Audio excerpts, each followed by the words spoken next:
मैं शुद्ध हिंदी में बोलूंगी आज, अगर कुछ गलती होती है तो माफ करना है, क्योंकि आप सबको पता है कि मैं हमेशा पंजाबी ही बोलती हूँ। ठीक है, जैसे कि आप सब लोग जानते हो कि आज हम वोटर दिवस मना रहे हैं, चुनाव दिवस भी बोलते हैं इसको, वोट दिवस भी बोलते हैं। तो इसको मनाने की शुरुआत कब से हुई? इसको मनाना शुरू किया 2011 25 जनवरी से। अभी रिसेंटली 2011 से इसको मनाना शुरू किया। इसको मनाने की जरूरत क्यों पड़ी?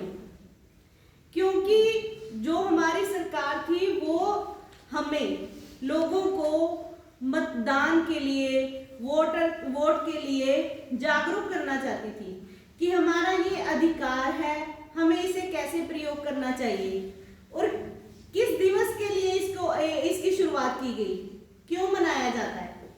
क्योंकि 25 जनवरी 1950 में आप सबको पता है ना, 26 जनवरी 1950 में हमारा संविधान लागू हुआ था।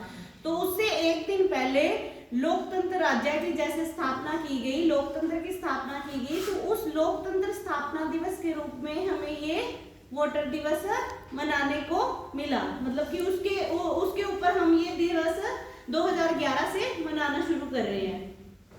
समझ लगी?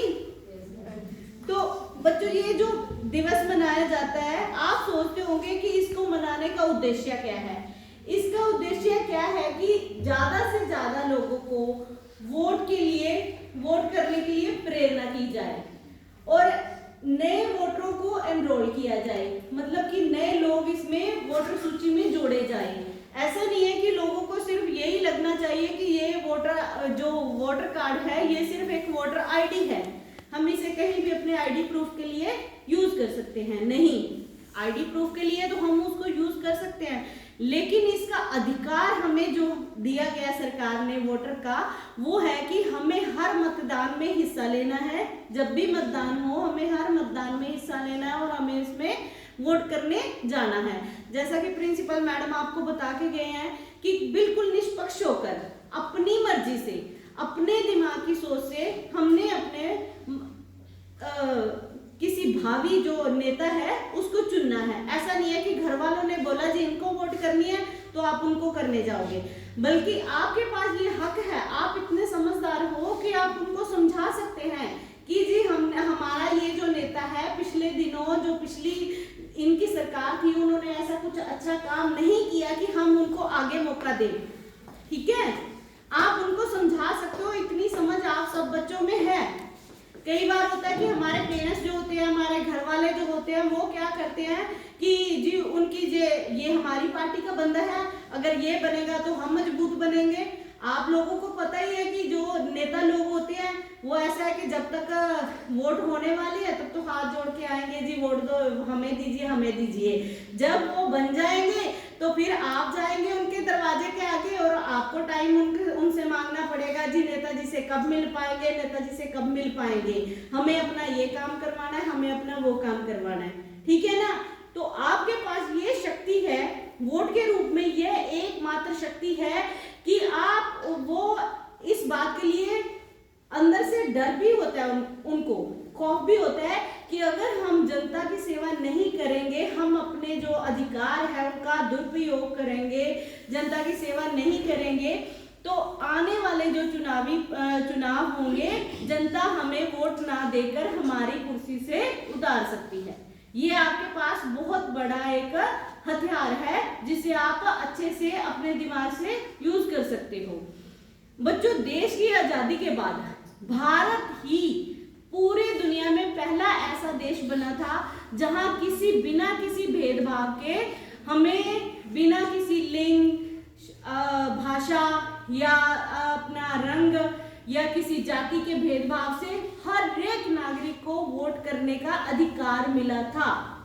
इवन कि जहां की आप लोग जानते हो कि अब दुनिया में सबसे बड़ी जो राष्ट्रवादी, जो सत्तावादी बड़ा देश है जिसको बोल सकते हैं संयुक्त राष्ट्र अमेरिका, बोलते हैं ना इनको।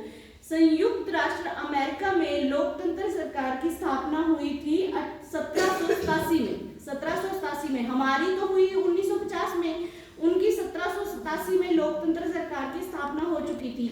लेकिन वहां पर भी औरतों को जो दक्षिण अफ्रीका के लोग वहां पे रहते थे, काले लोगों को और औरतों को वोट का अधिकार नहीं मिला था लोकतंत्र सरकार की स्थापना होने के बाद भी।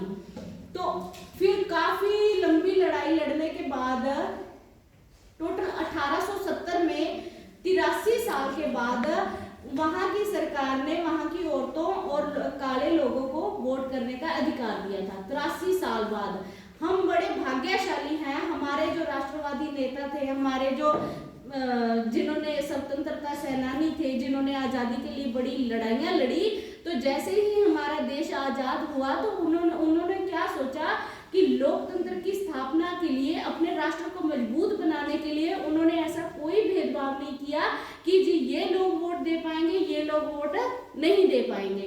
तो उन्होंने क्या किया, जो एलिजिबल है, जैसे पहले आपको पता था वोट देने का अधिकार जैसे था 21 साल से शुरू होता था, अब 18 साल कर दिया उसे घटा के, क्योंकि आप लोग भी पता है हम बहुत पढ़ रहे हैं, आज हर बंदा साक्षर है।